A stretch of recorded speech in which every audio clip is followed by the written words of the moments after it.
అంబేద్కర్ కోనసీమ జిల్లా కేంద్రం అమలాపురంలో మైనర్ బాలికకు అబార్షన్ నిర్వహించారనే ఆరోపణలు తీవ్ర కలకలం రేపుతున్నాయి. పట్నంలోని women care and general private ఆసుపత్రిలో ఇంటర్మీడియట్ విద్యార్థినికి నిబంధనలకు విరుద్ధంగా అబార్షన్ నిర్వహించారంటూ ఆరోపణలు వెలువెత్తాయి. ఈ ఘటనలో ప్రభుత్వ వైద్యురాలు లంకే శిరీష వ్యవహార శైలి సంచలనంగా మారింది. జిల్లా వైద్య ఆరోగ్య శాఖ అధికారి దుర్గారావు దొర ఆసుపత్రిని మూసివేయించారు. కలెక్టర్ ఆదేశాల మేరకు ప్రత్యేక బృందాన్ని ఏర్పాటు చేసి ఘటనపై సమగ్ర విచారణ చేపట్టామని అధికారులు తెలిపారు. ఈ ఘటనకు సంబంధించి మరిన్ని వివరాలు మా అంబేద్కర్ కోనసీమ జిల్లా ప్రతినిధి సూర్య అందిస్తారు.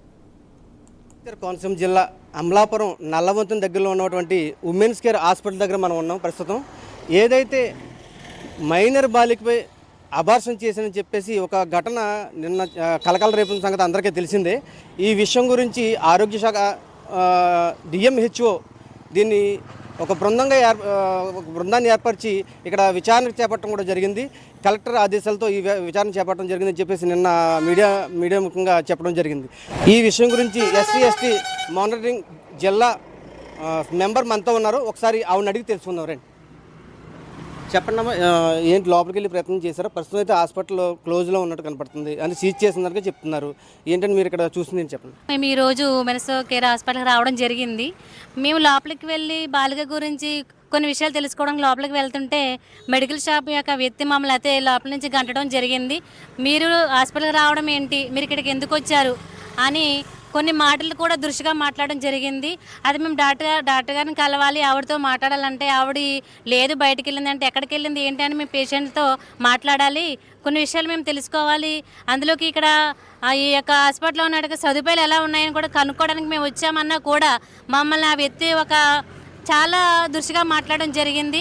ఆ మైనర్ బాలిక గురించి కొన్ని విషయాలు మాట్లాడుతుంటే అడుగుతుంటే ఇక్కడ ఎటువంటి విషయాలు జరగలేదు, మా మేడం గారు అయితే ఊర్లో లేరనేసి మమ్మల్ని కనీసం కూడా హాస్పిటల్ మెట్టు కూడా ఎక్కనివ్వకుండా అతను చాలా విషయాలు మమ్మల్ని చాలా దురుసుగా మాట్లాడాడు. వెంటనే మరి ప్రభుత్వం ఆమెను శిక్షించి ఆమె ఎట్టి పరిస్థితుల్లో కూడా జాబుకి అర్హతే కాదు, వెంటనే ఆమెని జాబ్లో సస్పెండ్ చేయాలని నేను SC ST vigilance monitoring committee తరఫున మరి కోరుతున్నాము. ఈ విషయం ఏదైతే ఈ ఘటన ఏదైతే ఉందో ఈ సమాచారం అందుకున్న వెంటనే బాల హక్కుల పరిరక్షణ కమిషన్ సభ్యురాలు నాగమానస ముందుగా అక్కడికి వెళ్ళిన పరిస్థితి ఉంది. ఆవిడ మనతో ఉన్నారు ప్రస్తుతం, ఆవిడ అడిగి తెలుసుకుందాం. చెప్పండి, అక్కడ ముందుగా మీరు ఈ విషయం తెలుసుకుని అక్కడ వెళ్ళారని చెప్తున్నారు. అక్కడ మీరు ఏం చూసారు, అక్కడ ఏం గమనించారు? నాకు ఉదయం 6:15కి ఫోన్ కాల్ వచ్చిందండి. ఇలాగా ఒక బాలిక ఇక్కడ మరి ప్రెగ్నెన్సీతో ఉంది, ఇబ్బంది పడుతుంది చాలా, ఇక్కడ డాక్టర్ కూడా అందుబాటులో లేరు, మరి స్టాఫ్ ఒక్కలే ఉన్నారని చెప్పి, నర్సింగ్ స్టాఫ్ కూడా ఒక్కలే ఉన్నారని చెప్పి నాకు మరి మెసేజ్ రాగానే నేను వెంటనే ఏంటి అని చెప్పి అక్కడ హాస్పిటల్ దగ్గరికి, ఉమెన్స్ కేర్ హాస్పిటల్ దగ్గరికి వెళ్ళటం జరిగింది. అయితే ఉమెన్స్ కేర్ హాస్పిటల్ దగ్గరికి వెళ్ళిన తర్వాత అక్కడ అంతా కూడా నేను పరిశీలించి చూస్తే ఆ అమ్మాయి దగ్గరికి వెళ్ళి మాట్లాడితే నేను ఇంటర్మీడియట్ చదువుతున్నానండి అని చెప్పని అమ్మాయి అన్నది. అమ్మ మీ ఆధార్ కార్డు ఒకసారి ఇవ్వండి అని చెప్పని నేను వెంటనే అడిగాను. అడిగితే ఆధార్ కార్డులో ఉన్న ఫోటోకి ఆ అమ్మాయి ఉన్న ఫోటోకి అసలు నాకైతే ట్రేస్ అవుట్ అనిపించలేదు. కానీ తదుపరి ఆ అమ్మాయి చెప్పడం ఏంటంటే నేను అబార్షన్ చేయించుకోవడానికి ఇక్కడికి వచ్చానండి, రాత్రి నా బాయ్ ఫ్రెండ్ తీసుకొచ్చి మరి నన్ను ఇక్కడ అడ్మిట్ చేశాడు, నాకు 2 గంటలకి డాక్టర్ గారు 2 ట్యాబ్లెట్స్ ఇవ్వటం జరిగింది, దాంతో నాకు నొప్పులకి నాకు ట్యాబ్లెట్లు ఇవ్వటం జరిగిందని చెప్పని ఆ అమ్మాయి నాకు చెప్పడం జరిగింది. కానీ నేను ఉదయం 7 గంటలకే అక్కడికి వెళ్ళేసరికి ఆ అమ్మాయి చాలా విపరీతమైన నొప్పులతో బాధపడుతుంటే కనీసం అందుబాటులో డాక్టర్ గారు కానీ అక్కడ స్టాఫ్ కానీ ఎవరూ లేరు.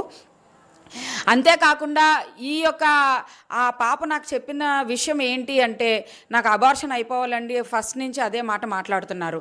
ఆ తర్వాత నేను కేషీట్ తీసుకురామ్మా అని చెప్పని నర్సింగ్ స్టాఫ్ని అడిగితే కేషీట్ తీసుకొస్తే కేషీట్లో హెమోగ్లోబిన్ పర్సంటేజ్ 6.8 గ్రామ్స్ ఉంది. 23, 24, 25 ఈ అమ్మాయి రోజు కూడా హాస్పిటల్కి వచ్చి వెళ్ళటం జరుగుతుంది. కానీ 25వ తేదీ రాత్రి ఈ అమ్మాయిని అడ్మిట్ చేయడం జరిగింది. ఈ పెయిన్స్ రావడం కోసం ట్యాబ్లెట్స్ అవి డాక్టర్ గారు ఇచ్చారు. ఇందులో ముఖ్యంగా తెలియపరచవలసింది ఏంటంటే డాక్టర్ గారు కనీసం వాళ్ళ తల్లిదండ్రులకు కూడా ఇన్ఫామ్ చేయకుండా మరి అబార్షన్ చేసేటానికి ఆవిడ ఒక గవర్నమెంట్ హాస్పిటల్లో సిహెచ్సి పి గన్నవరంలో డాక్టర్ అయి ఉండి ఆవిడ ఏ విధంగా మరి అక్కడ ఆ అమ్మాయికి ట్యాబ్లెట్ ఇచ్చి అబార్షన్ చేద్దామని అనుకున్నారో మరి తెలియలేని విషయం. అంతేకాకుండా కే షీట్లో రాసినది ఎనీమిక్గా ఉన్నది, మేము వైద్యం చేస్తున్నామని చెప్పని కే షీట్లో ఒక రకంగా ఉంటే అక్కడ లైవ్ ఆ అమ్మాయి ప్రెగ్నెన్సీతో ఉండటం మరి మహా బాధాకరమైన విషయంగా అనిపిస్తుంది. అంతేకాకుండా ఇమీడియట్గా మళ్ళీ వెంటనే డాక్టర్ గారితో మేము మాట్లాడడం జరిగింది. చంద్రబాబు నాయుడు గారు మరి జనాభా తగ్గిపోతుంది, జనాభాని పెంచండి అంటే గవర్నమెంట్ డాక్టర్లు అయ్యుండి ప్రభుత్వంలో మరి ఇటువంటి అబార్షన్స్కి తావ తీయటం అనేది ఎంతవరకు ఈ డాక్టర్కి సమంజసం అని చెప్పని బాలల హక్కుల కమిషన్ సభ్యురాలుగా నేను ప్రశ్నిస్తున్నాను. మరి ప్రభుత్వం నుంచి మంచి వైద్యం జరిగి ప్రభుత్వానికి వ్యతిరేకంగా చర్యలు చేపట్టిన డాక్టర్లందరికీ కూడా కఠిన శిక్ష విధిస్తారని చెప్పని కమిషన్ సభ్యురాలుగా తెలియజేస్తున్నాను. ఎస్సీ ఎస్టీ మానిటరింగ్ సభ్యురాలు ఎవరైతే ఉన్నారో ఈ హాస్పిటల్ లోపలికి వెళ్ళడానికి ప్రయత్నం చేస్తే పేషెంట్కి మోరల్ సపోర్ట్ ఇవ్వడం కోసం ప్రయత్నం చేస్తే లోపలికి అనుమతి ఇవ్వడం లేదని చెప్తున్నారు. అలాగే మీడియా వాళ్ళు కూడా ఎవరిని కూడా లోపలికి రానివ్వడం లేదని చెప్పేసి ఆవిడైతే ఆవేదన వ్యక్తం చేస్తున్నారు. అలాగే బాలల హక్కుల పరిరక్షణ కమిషన్ సభ్యురాలు నాగ మనస్ గారు కూడా మనతో చెప్పడం జరిగింది. ఈ విషయాన్ని ముందుగా తెలుసుకున్న ఆవిడ అక్కడ ఉన్న పరిస్థితిని గమనించి ఆ కేర్ షీట్ని కూడా చెక్ చేసి ఇదంతా కూడా ఇక్కడ వీళ్ళు చెప్పే మాటలలో పొంతన కుదరటం అని చెప్పేసి ఖచ్చితంగా దీని మీద చర్య తీసుకోవాలని చెప్పేసి ఆవిడ కూడా చెప్తున్నారు. అలాగే గవర్నమెంట్ డాక్టర్గా పనిచేస్తూ ఒక ప్రైవేట్ ప్రాక్టీస్ చేస్తూ ఇలా అబార్షన్ చేయడం కరెక్ట్ కాదని చెప్పేసి ఆవిడ చెప్తున్నారు. ఒక పక్క సీఎం చంద్రబాబు నాయుడు జనాభాని పెంచాలని చెప్పేసి ఆ విధంగా ముందుకు వెళ్తుంటే మరోపక్క గవర్నమెంట్ డాక్టర్ అయ్యుండి ఇలాగా అబార్షన్ చేయడం ఏంటని చెప్పేసి ఆవిడ ఆవేదన వ్యక్తం చేస్తున్నారు. ఇలా ఎక్కడైతే జరుగుతుందో వాటినన్నింటినీ కూడా కనిపెట్టి వీళ్ళందరికీ కూడా శిక్ష పడేలా చేయాలని చెప్పేసి